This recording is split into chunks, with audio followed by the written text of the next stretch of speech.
À tous, merci beaucoup pour l'invitation et merci de m'avoir donné l'occasion de parler sur ce sujet, en effet, qui m'intéresse énormément, et ça depuis très tôt, parce que c'est vraiment en deuxième année d'assistanat, quand je suis arrivé, en effet, pour ma formation au CHU de Liège, que j'ai compris au cours d'une transplantation hépatique en garde que c'était ce qui m'intéressait le plus dans ce que je rencontrais, même si tout le reste m'intéressait, mais ça me fascinait.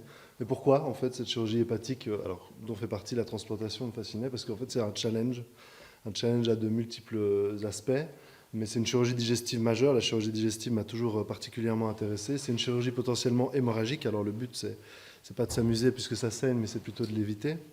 Un challenge hémodynamique et un challenge métabolique, dont on discutera des aspects.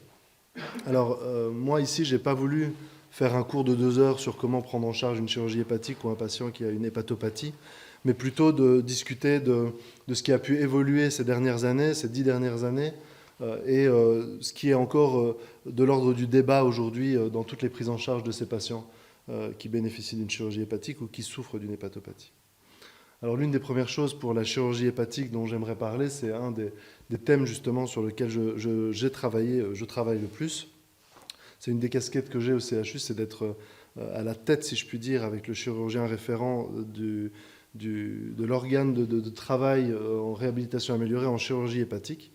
Et donc, c'est quoi en fait cette réhabilitation améliorée pour rappel, c'est un concept, un protocole inventé par un chirurgien, le professeur Kellett, un Danois, et qui avait fait la description d'une prise en charge d'une colectomie par laparoscopie avec réhabilitation améliorée. Et vous voyez que même si c'était un chirurgien, vous voyez que donc il met d'abord le côté mini-invasif en parlant de laparoscopie, mais il met aussi l'analgésie péridurale en avant pour expliquer les fabuleux résultats qu'il avait déjà en 1995. Et pour dire fabuleux, on avait des patients, alors c'était des colectomies mineures par laparoscopie, mais on avait des patients qui rentraient chez eux au second jour post-opératoire. Donc ce concept, c'est quoi? C'est un concept qui se base sur le patient, comme le reste de notre profession, mais qui est pluridisciplinaire et multimodal. Donc multimodal, vous voyez que on respecte tout un nombre d'items, mais ça nécessite l'implication et du chirurgien, de l'anesthésiste, mais aussi du paramédical, avec les infirmières, les nutritionnistes et les kinésithérapeutes que j'ai oubliés, voire même les psychologues récemment. C'est un protocole qui va suivre le patient dès son admission dans son trajet de soins, dès son diagnostic, qui va être applicable à la préadmission, particulièrement la consultation pré-anesthésie, la consultation chirurgicale, nutritionnelle. On a aujourd'hui la préhabilitation qui peut être faite dès que le patient rentre dans un schéma de chimiothérapie néoadjuvante ou radiothérapie. Ça va être appliqué en préopératoire, péropératoire, jusqu'en post-opératoire, voire même aujourd'hui à la sortie de l'hospitalisation, jusqu'à 3 mois après l'opération. Donc on se base bien sûr sur des recommandations internationales, dont la société savante la plus éminente, c'est l'ERAS Society. Donc l'ERAS, c'est pour Enhanced Rehabilitation After Surgery. Donc c'est une société internationale d'experts dans les modèles que sont la réhabilitation améliorée. Ils ont des guidelines qui s'appliquent à toute chirurgie, et les guidelines en chirurgie hépatique qui apparaissent ici ne datent pas de 2022, ils datent de 2019 à minima, voire avant, sachant que la colorectale, les guidelines de l'ERAS datent de 2015. Les plus récents sont donc de 2022, ils ont été publiés dans le World Journal of Surgery, qui est un peu la revue scientifique qui parle de la réhabilitation améliorée, avec un bel impact factor aux environs de 4, 4,5 je pense, en 2023. Donc c'est là-dessus qu'on se base. Et l'une des premières recommandations, en fait, c'est de faire un protocole institutionnel de réhabilitation améliorée, parce que déjà, ces guidelines, ne serait-ce que pour la chirurgie hépatique, font 14 pages, donc c'est quand même difficile de l'avoir dans son calepin quand vous prenez en charge le lendemain ou le jour même un patient de chirurgie hépatique, mais surtout parce que ça facilite le fait le respect des items, l'adhérence au protocole, et donc ça favorise les effets bénéfiques que ça peut avoir. Donc ici c'est en anglais, mais donc nous, notre protocole institutionnel, il se base sur 21 items, alors que les recommandations ERAS vont jusqu'à 25 plus récemment. C'est en français, on a fait un protocole en français, avec les numéros de DECT des différents intervenants, nutritionnistes, anesthésistes, chirurgiens. et avec nos habitudes de service, en fait, que ce soit de l'analgésie ou, j'en parlerai un moment, l'Hexacil que l'on donne Péros. Donc, la réhabilitation améliorée, c'est efficace au CHU de Liège, c'est très bien, mais en fait, c'est efficace partout. C'est juste que là, nous, on fait un audit auprès d'un groupe qui s'appelle le groupe de réhabilitation améliorée en chirurgie. C'est un groupe francophone, avec des Suisses, des Français et des Belges, dans à peu près toutes les chirurgies de la réhabilitation améliorée, si ce n'est la transplantation hépatique.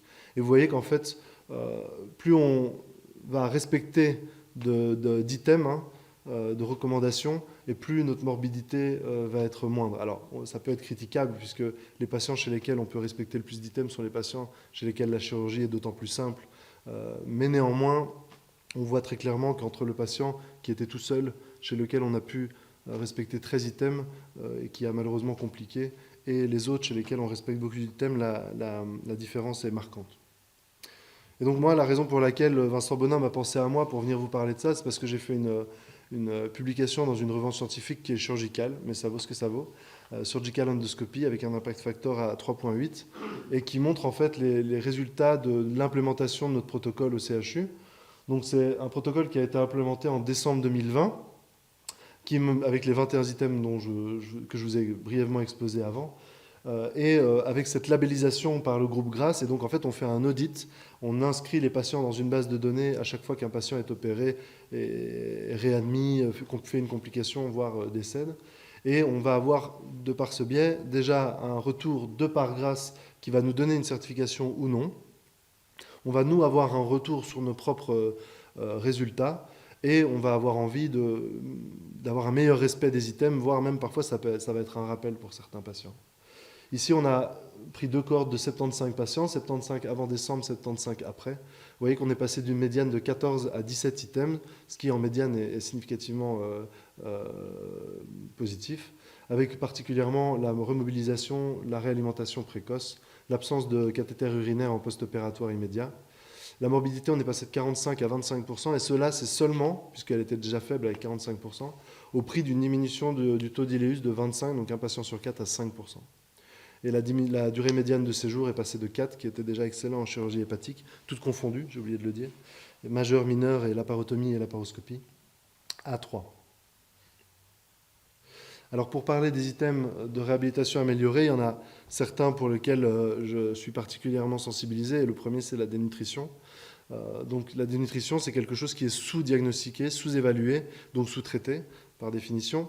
Le but, c'est de l'identifier pour pouvoir la traiter afin de diminuer la morbidité post-opératoire. En chirurgie digestive, c'est fréquent, et on ne fait pas aujourd'hui encore en chirurgie colorectale ou que ce soit le diagnostic de dénutrition chez un patient sur 3. Et en chirurgie sus-mésocolique comme la chirurgie hépatique, on est à un patient sur 2, et même si aujourd'hui on essaie de se sensibiliser, on n'y est pas. Donc il y a plusieurs choses qui ont été mises en place par les sociétés savantes pour favoriser le diagnostic de la dénutrition. Et il n'y a pas plus grande société savante en dénutrition que le GLIM, c'est le Global Leadership for Initiative on Malnutrition. Donc ça c'est un groupe de travail qui regroupe toutes les sociétés savantes, que ce soit l'ESPEN, l'European Society, comme l'ASPEN, l'American Society, ou même les sociétés savantes africaines, sud-américaines ou asiatiques. Et donc maintenant, on dit que le diagnostic de la dénutrition nécessite un critère phénotypique, donc physique, associé à un critère étiologique. Les critères phénotypiques, c'est soit une perte de poids involontaire, soit un BMI trop faible, une sarcopénie, mais ça c'est plus dur, associée à soit la diminution de l'apport alimentaire, tout simplement, soit une maladie sévère, qu'elle soit oncologique ou pas, avec possiblement une pathologie inflammatoire. En chirurgie digestive, on pourra penser par exemple au Mickey. Si on a une association d'un de ces deux critères, on a un diagnostic de dénutrition. Donc vous aurez remarqué qu'aujourd'hui, on ne dépend plus de l'albumine, on ne dépend plus d'une biologie par exemple, on dépend d'un critère clinique avec un patient qui est devant nous et d'une anamnèse si elle est bien faite. Et donc après, on va même pouvoir, avec la clinique et l'anamnèse, évaluer la sévérité de la dénutrition. Elle sera soit modérée, soit sévère. Et pour simplifier, moi souvent je parle de ce bridge qui est ce red flag qui est perte de poids de 10%, quel que soit le timing, BMI inférieur à 20, on est dans du sévère, il ne faut pas passer à côté. Donc aujourd'hui pour le diagnostic, on n'utilise plus l'albumine, donc ça devrait nous permettre d'augmenter notre taux de diagnostic de dénutrition vraie et donc de mieux les traiter. Et pour des raisons qui sont qu'elle est en fait finalement mal interprétable, particulièrement chez des patients qui viennent à l'hôpital parce qu'ils sont malades et donc qui ont une inflammation, une déshydratation, de l'œdème, une pathologie hépatique, une cachexie. La plupart des patients qui viennent chez nous pour avoir une chirurgie, en tout cas majeure.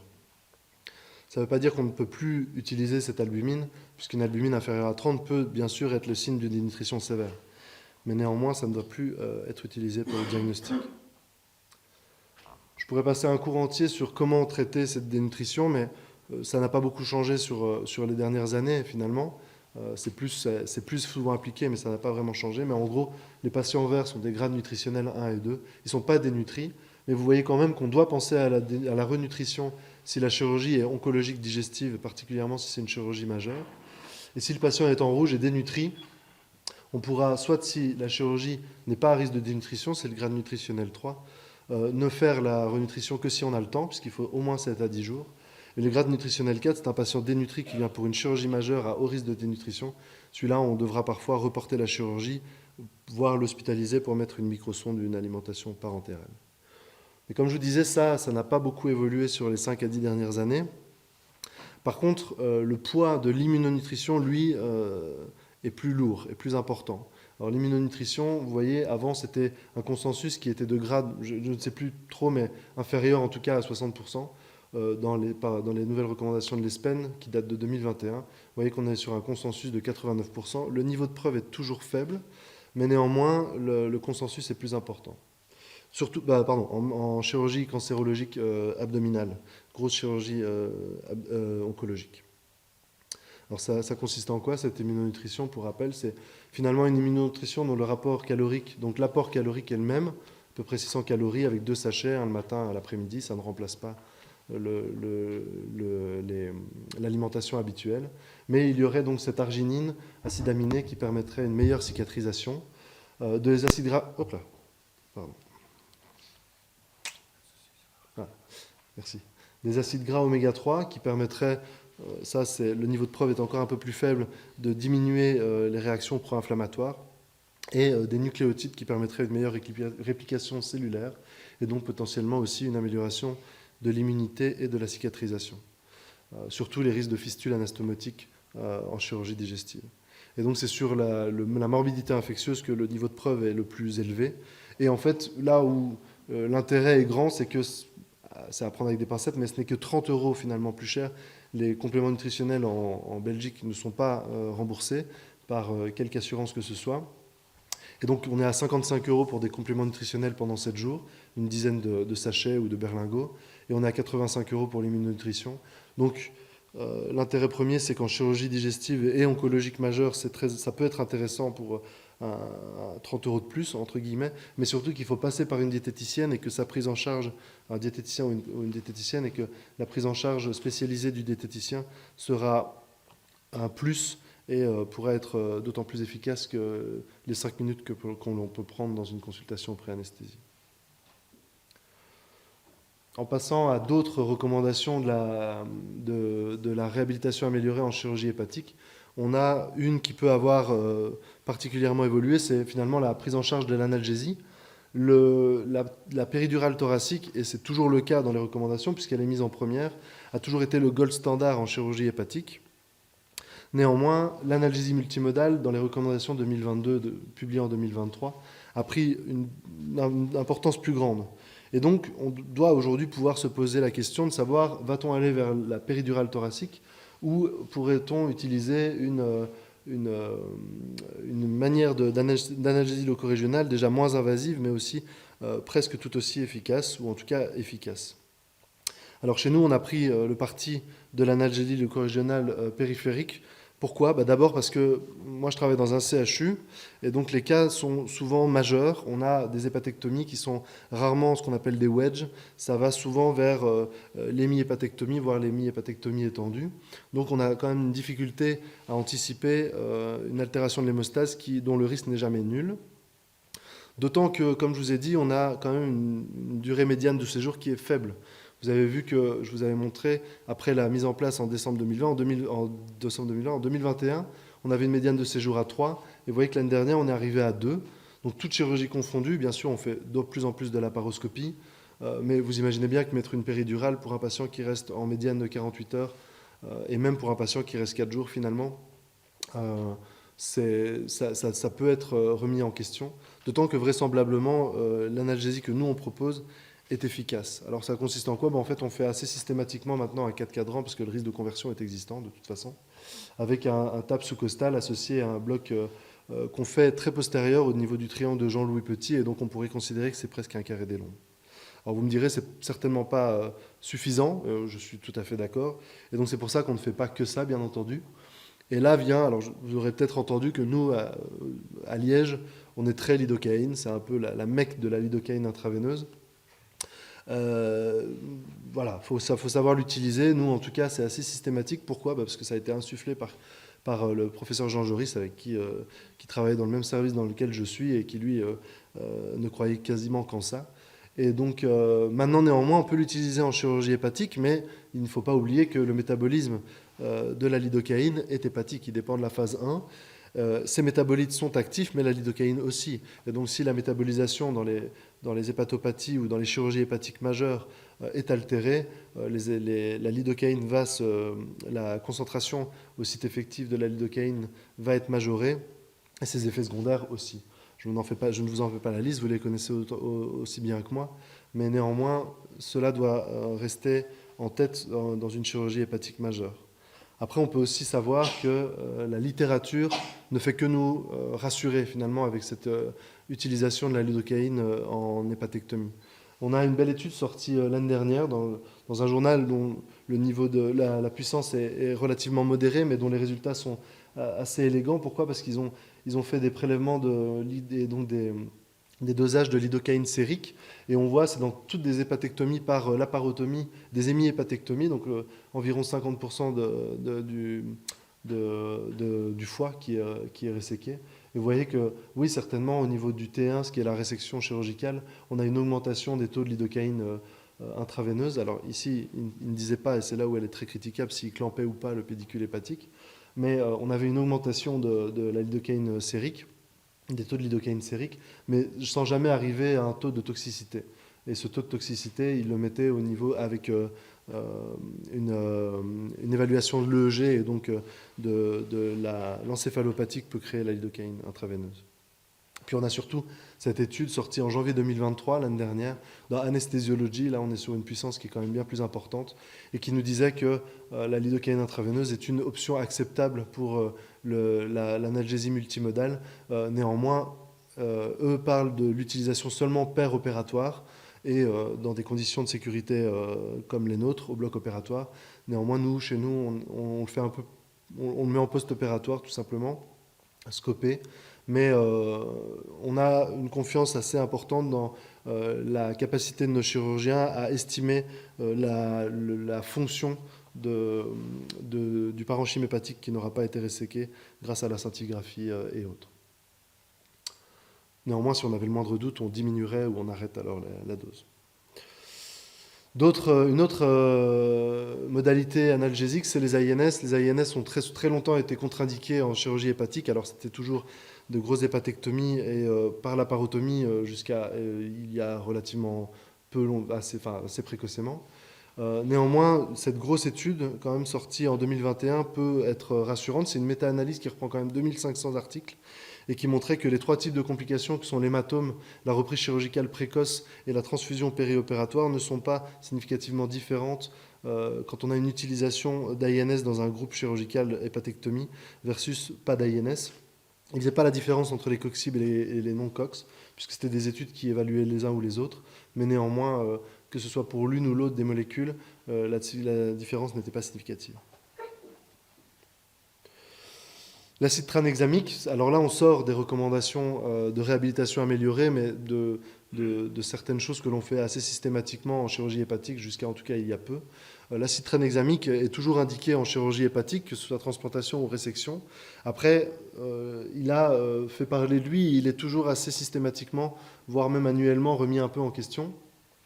Pourquoi? Parce qu'en fait, on a de belles études comme celle du British Medical Journal de 2012 qui montrent qu'il y a une diminution des taux de transfusion et des pertes sanguines estimées au cours d'une hépatectomie avec l'utilisation de l'acide tranexamique. Néanmoins, et donc, et que son utilisation est safe et peut être utilisée. Néanmoins, aujourd'hui, avec la laparoscopie, avec la chirurgie mini-invasive, les taux de transfusion sont tellement faibles. La chirurgie, qui est quand même une chirurgie à risque hémorragique élevé, le devient finalement de moins en moins. Avec les techniques chirurgicales, on pourrait se poser la question de l'intérêt de l'acide tranexamique. Maintenant, pour moi, le jeu en vaut la chandelle. En tout cas, la littérature, c'est ce qu'elle me fait dire. Mais par contre, il y a cette étude de hépato-pancréatico-biliaire de 2016 qui est assez intéressante parce qu'elle montrait que dans toute chirurgie confondue au niveau des résections hépatiques, quand il y avait une altération de la coagulation, c'était jamais secondaire à une hyper... Non, pardon, oui, l'efficacité de l'hexacyl sur la diminution des saignements péropératoires n'était pas secondaire à un état d'hyperfibrinolyse.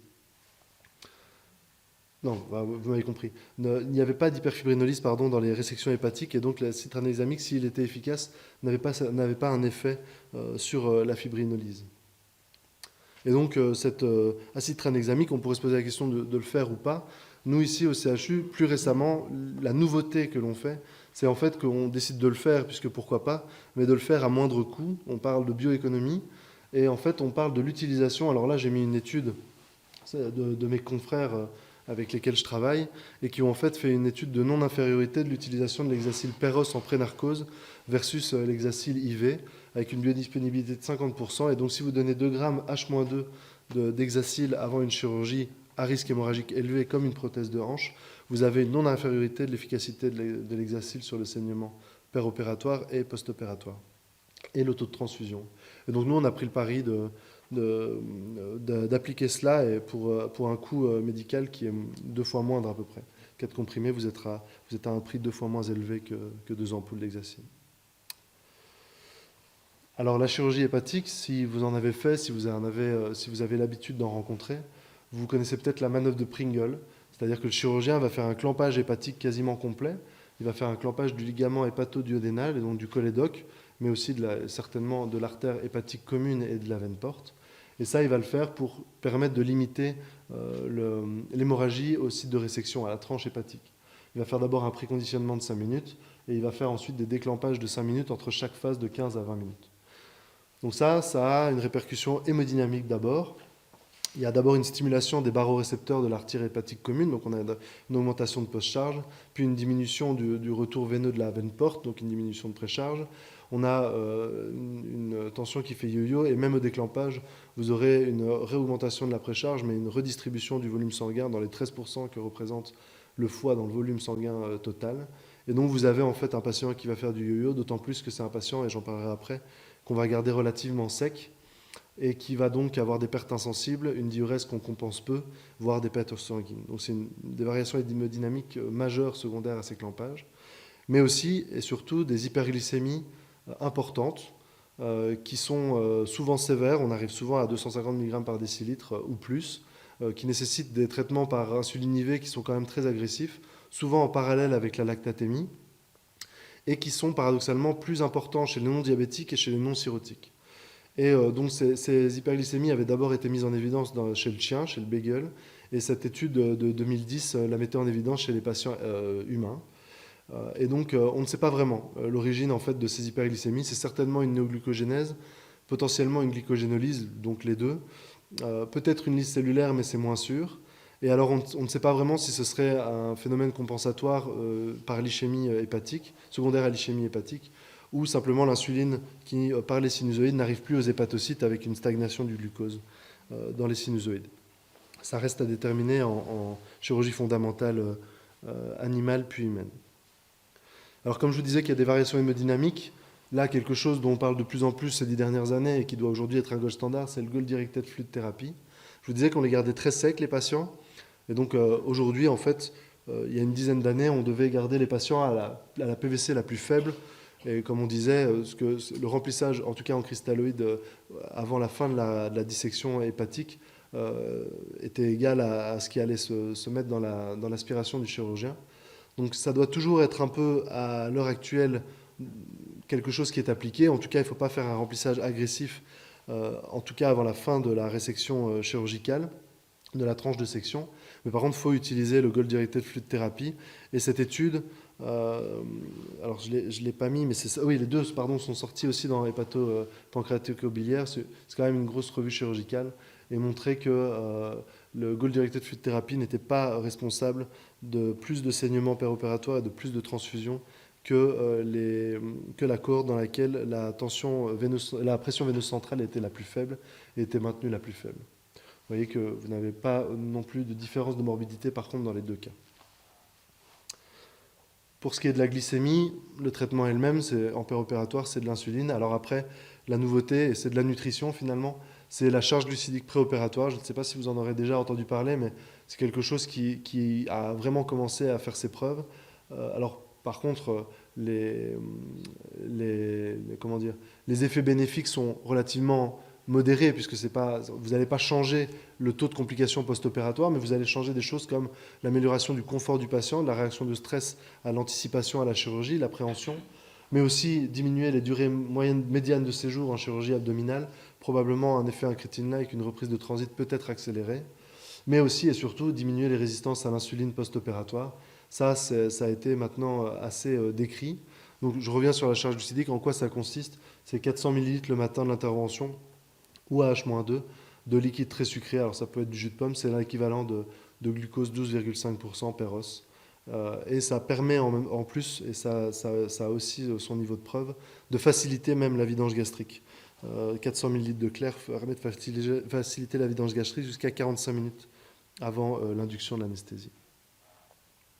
Pour terminer et pour enlever une dernière chose que peut persister dans la chirurgie hépatique, c'est, les chirurgiens vous le diront probablement si vous en faites souvent, c'est d'enlever la pipe lors de la résection chirurgicale au niveau de la tranche de section, parce que ça favoriserait les saignements au niveau de la tranche de section. Donc ça, aujourd'hui, c'est sorti dans l'European Journal of Anesthesiology, déjà en 2016. Il y a eu d'autres études, mais celle-là est la plus importante, l'étude IMPROVE, et on voyait que l'utilisation de la ventilation en pression protectrice, la ventilation protectrice en pression positive n'augmente pas, et donc l'utilisation d'une pression de fin d'expiration lors de toute la phase de dissection n'augmente pas le saignement péropératoire ni le taux de transfusion. Donc vous pourrez sortir cette publication si vous demande de diminuer la pipe. Néanmoins, je pense qu'il y a aussi un effet mécanique sur l'affaissement diaphragmatique qui est juste au-dessus donc de la tranche de section, et ça les gêne un peu dans leur dissection. Donc, parfois, on finit quand même par l'enlever, mais pas pour une diminution des taux de saignement péropératoire. Je vous avais mis un rappel, une dia de rappel sur la ventilation protectrice en pression positive, mais je n'ai pas à vous l'apprendre. Je vais maintenant passer aux patients cirrhotiques. C'est un peu plus court parce que finalement l'évolution est un peu moindre chez ces patients-là. Les prises en charge sont déjà bonnes déjà depuis une vingtaine d'années en périopératoire. Alors pourquoi c'est aussi intéressant cette chirurgie-là, particulièrement la transplantation, puisque finalement c'est le gold standard chirurgical de ces patients-là. C'est des patients à risque élevé de mortalité post-opératoire, donc chez lesquels il faut être pointilleux. C'est des challenges hémorragiques aussi, challenges analgésiques, on ne peut pas tout faire chez ces patients-là. Et bien entendu, pour les mêmes raisons, des challenges métaboliques. Donc ça commence... pourquoi en fait il y a une augmentation de la morbidité chez ces patients-là? C'est au dépend surtout des complications infectieuses. Il y a aussi bien sûr une augmentation du taux de transfusion par rapport à la population générale, des compensations cardiaques particulièrement chez les cirrhotiques décompensés, et vous pouvez avoir des décompensations acétiques, d'hémato-acétiques en périopératoire sur le stress chirurgical, l'atténuation du système rénine-angiotensine, en tout cas on l'affaiblit, et donc on peut avoir une décompensation d'hémato-acétique. Donc il faut évaluer la gravité de l'hépatopathie pour anticiper les risques, corriger ce qui peut l'être et donc adapter notre chirurgie. Les complications infectieuses, c'est parce qu'on a un risque de translocation bactérienne, on a une hyperpression portale et on a une diminution de l'immunité cellulaire, on a donc plus de complications infectieuses. Elles peuvent arriver à tous les sites possibles et imaginables. Moi, c'est particulièrement au niveau respiratoire que je les vois les plus fréquemment, mais ça peut vraiment aller jusqu'à la méningite. Donc comment on va évaluer le profil de risque d'un patient? C'est en utilisant le score de MELD pour Model for End-Stage Liver Disease, qui a été inventé par le jovial professeur Kamat en 2001. Donc elle prend en compte la bilirubinémie, l'INR et la créatininémie, et ça nous donne un score de 6 à 40. qui nous permettra d'évaluer la gravité de l'hépatopathie. Donc il y a un nouveau score qui est apparu avec l'utilisation aussi de la natrémie, l'hyponatrémie dans le score pour l'aggraver, mais il n'est pas encore utilisé. Il est utilisé bientôt avec Eurotransplant pour la transplantation hépatique, mais ce n'est pas encore le cas pour la stadification de la périopératoire de la cirrhose. Alors déjà, pourquoi stadifier? Pour se rendre compte en fait de la gravité de cette pathologie. Donc vous avez un MELD qui, quand il dépasse 9, va prendre 1 point de mortalité périopératoire à partir de 9 jusqu'à 20. Donc vous êtes à 20% à un MELD de 20. Et vous allez jusqu'à 72%, donc vous prenez 2% par point entre 20 et 40. Donc il faut savoir qu'à 15, la transplantation hépatique doit être envisagée par Eurotransplant. Et vous imaginez donc bien qu'à partir de 10 même, on va devoir prendre en compte ceci pour prendre nos décisions ou récliner une indication chirurgicale. En pratique, on se dira qu'en dessous de 8 ou à 8, on a un risque de morbidité qui est relativement semblable à la population générale, en tout cas pour les chirurgies majeures. À partir de 9, on doit se poser la question de l'indication. Le risque est élevé. Et à partir de 15, la seule intervention, l'intervention vitale qui est indiquée, c'est la transplantation hépatique. Toutes les interventions non vitales doivent être contre-indiquées jusqu'à preuve du contraire. Alors pourquoi? Parce que, donc, je vous le disais, il y a un risque d'altération de l'hémostase. Alors c'est moins simple que ce qu'on penserait. Bien sûr, il y a une diminution des facteurs de coagulation, dont la synthèse est hépatique, mais il y a aussi une diminution des facteurs inhibiteurs de la coagulation et des protéines de la fibrinolyse. Donc c'est des patients qui peuvent être autant prothrombotiques qu'ils peuvent être hémorragiques, que ce soit en périopératoire ou dans leur suivi médical. L'INR, lui seulement, ne doit pas être, en tout cas le seul facteur signal de risque hémorragique, mais doit surtout révéler le degré de sévérité de la cirrhose. Il faudra surtout faire attention au taux plaquettaire et au taux de fibrinogène, et voire même au TCA, qui, eux, par contre, augmentent fortement le risque hémorragique. Donc en pratique, ça n'a pas vraiment changé, mais pour rappel, le taux de plaquettes pour une chirurgie à risque hémorragique existant, c'est 50 000. On mettra des PFC pour avoir un INR supérieur à 1,6, en tout cas un TCA inférieur à 33 environ. Et on mettra du fibrinogène, du Riastap, si un saignement apparaît, mais surtout si un fibri est inférieur à 1,5, particulièrement si c'est 1 ou 1,2. Donc ces patients sont fortement malades, et l'un des phénomènes qui apparaîtra le plus dans la littérature et probablement dans notre prise en charge future, c'est la préhabilitation, aussi difficile que ça puisse être applicable. Donc ça consiste en quoi? C'est environ 4 semaines préopératoires chez un patient oncologique, ça se met souvent bien, qui permettront de la kinésithérapie préopératoire. Alors ça peut simplement être de l'exercice physique quotidien, même modéré.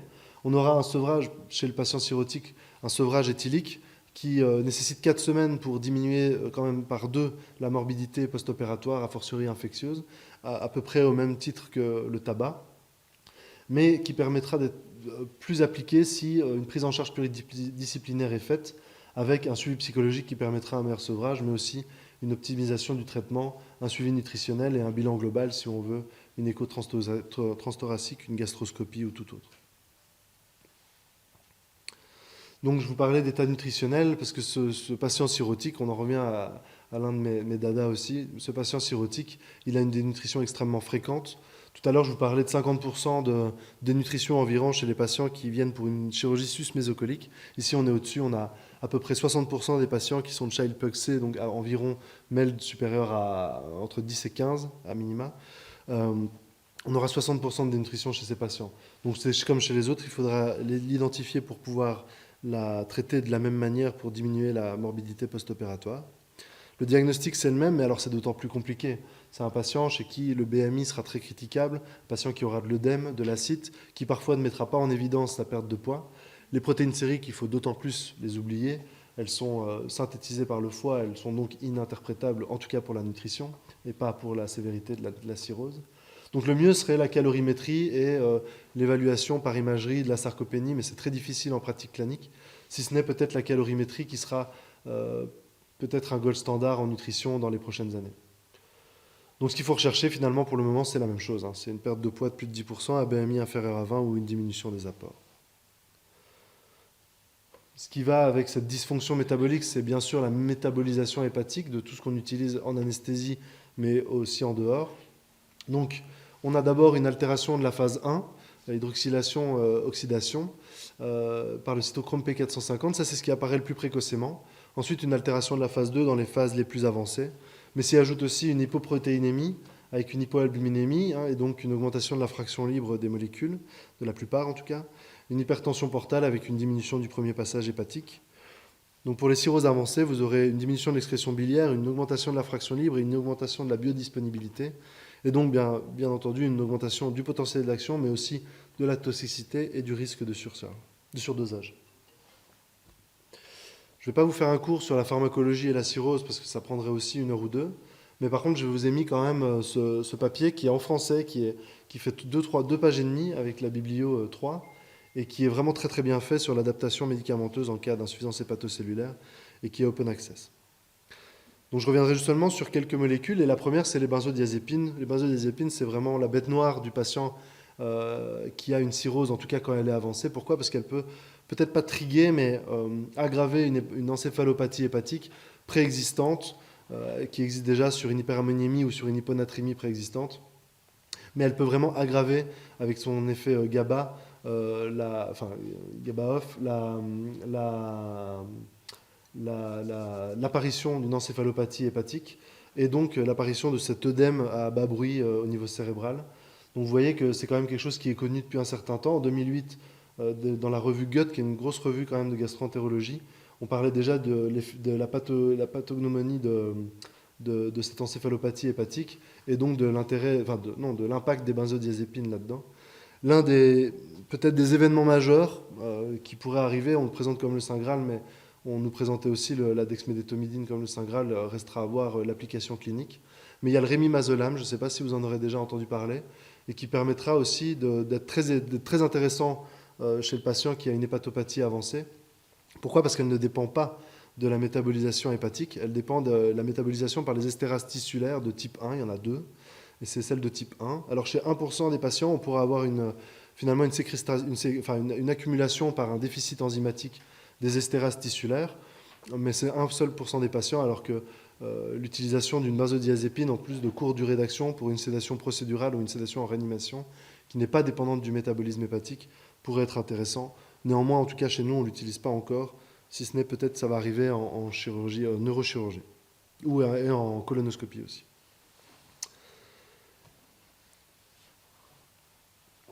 Il y a le fameux débat du paracétamol et de la cirrhose. Alors ce débat, il est à mon âge en fait. Les premières publications datent de 1988. On parlait d'une déficience en glutathion. On parlait déjà de cette déficience particulièrement chez les cirrhotiques éthyliques. Et on parlait d'un facteur de risque d'hépatotoxicité du paracétamol.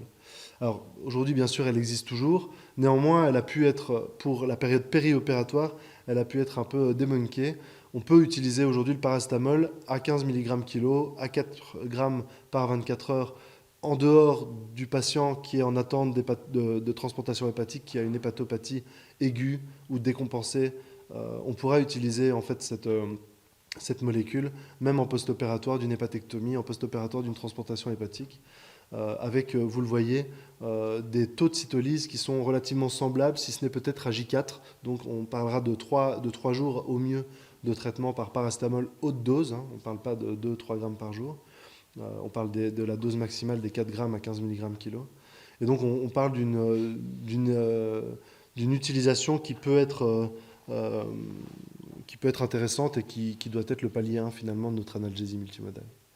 Et donc il y a cette publication dans le Lancet parue en 2006 et qui est en fait un éditorial qui fait une page, mais qui résume bien en fait que tout docteur peut prescrire du paracétamol chez un patient, donc rajoutons particulièrement en périopératoire, si ce n'est qu'il doit être au courant qu'un certain degré d'hépatolyse peut exister, particulièrement chez les patients à haut risque. Alors qui sont-ils? On en revient à cette cirrhose éthylique chez les patients cirrhose toxique, chez les patients dénutris sévères, avec une consommation de paracétamol chronique, tabagique, et particulièrement s'ils sont hospitalisés pour une atteinte aiguë hépatique. 2 derniers mots sur le profil très particulier que peuvent avoir ces patients cirrhotiques. Alors ça n'a rien de nouveau aussi, mais la prise en charge peut être assez évoluée maintenant aujourd'hui grâce aux gadgets que l'on peut utiliser dans les chirurgies, dans l'anesthésie que l'on fait. Donc c'est toujours les mêmes patients, ils ont une volémie efficace effondrée. Pourquoi? Parce qu'ils ont une résistance vasculaire systémique effondrée. Et ils le compensent. Ils le compensent avec le système rénine-angiotensine-aldostérone qu'ils utilisent à leur maximum. C'est ça que je vous disais tantôt avec le stress chirurgical qui peut déstabiliser une hépatopathie compensée. Et ils ont un débit cardiaque qui est maximal, mais donc qui est d'autant plus sensible aux variations de résistance vasculaire systémique, donc à l'anesthésie, et aux variations de volémie, et donc à la chirurgie. Et donc c'est des patients qu'on aura envie de monitoriser avec des monitorings invasifs. Alors, je ne sais pas lesquels vous avez l'habitude d'utiliser, ça peut être du monitoring de plétismographie. Nous, personnellement, on a pris le pari d'utiliser assez systématiquement simplement la valeur du delta pp que notre respirateur disponible dans chaque salle nous donne. On a aussi la variation de la pression pulsée. Et ça peut nous permettre, avec tout le reste des paramètres, de donner, d'anticiper un peu la direction que prend notre patient. Mais on pourrait aussi utiliser le TO, le Doppler œsophagien ou des moniteurs invasifs des résistances vasculaires systémiques et du volume d'éjection systolique. Aussi, et pour des raisons évidentes, c'est des patients qui ont une atteinte pulmonaire. Alors, en dehors de l'atteinte pulmonaire du patient cirrhotique dans la cirrhose très décompensée, c'est un patient qui va avoir une pathologie sous-diaphragmatique, souvent de l'acide, et donc qui par définition aura un syndrome restrictif avec un mismatch ventilation-perfusion. Donc c'est des patients chez lesquels, j'y reviens, il faudra de toute façon appliquer, même si avant on pensait que ça pourrait altérer la vascularisation hépatique et favoriser les saignements périopératoires en chirurgie abdominale, c'est des patients chez qui il faudra appliquer la ventilation protectrice en pression positive, à peu près comme tout un chacun. Voilà. Merci beaucoup.